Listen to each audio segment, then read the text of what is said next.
Left-leaning liberals who once voted for him call on him Genocide Joe because of his blind support for Israel amid its killing ways in Gaza of thousands of innocent Palestinians, many of them children. It's even worse outside America, where he is hated.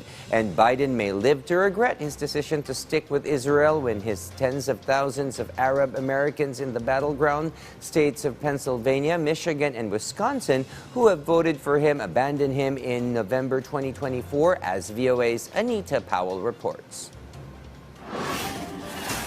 The U.S. support of Israel as it continues its operation to eliminate Hamas has had global fallout, with the European Parliament on Thursday handily passing a resolution that calls for a permanent ceasefire on the condition that the Hamas militant group be eliminated and that its hostages be released. La votazione è aperta. The vote is open. La votazione è chiusa. The vote is closed.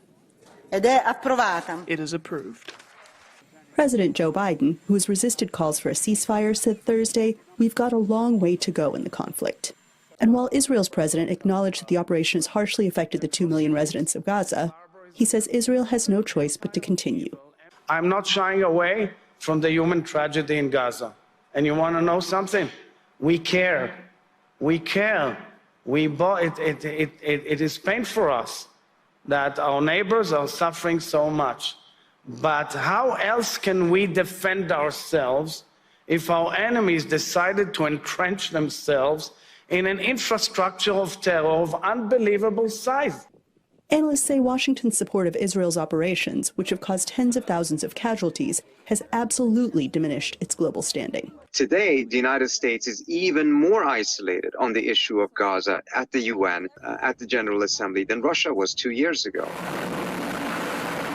This has stymied U.S. efforts in other areas, such as its attempt to rally longtime allies to act against Houthi rebels attacking commercial vessels on the Red Sea. Then the only major country that remained in the coalition was the United Kingdom. The other countries like France, Spain, Italy dropped out.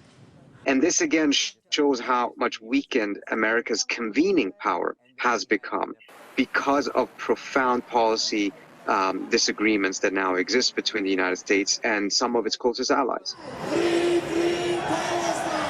And it has emboldened those who have long complained about U.S. hegemony, such as South Africa, which earlier this month sued Israel for genocide in the International Court of Justice. We condemn in the strongest terms the appalling slaughter and genocide of the people of Palestine that is being perpetrated in Gaza and the West Bank. In coming days, South Africa will be among 120 delegations meeting in Uganda for a summit of the non-aligned movement, which are nations not formally aligned with or against any major power bloc.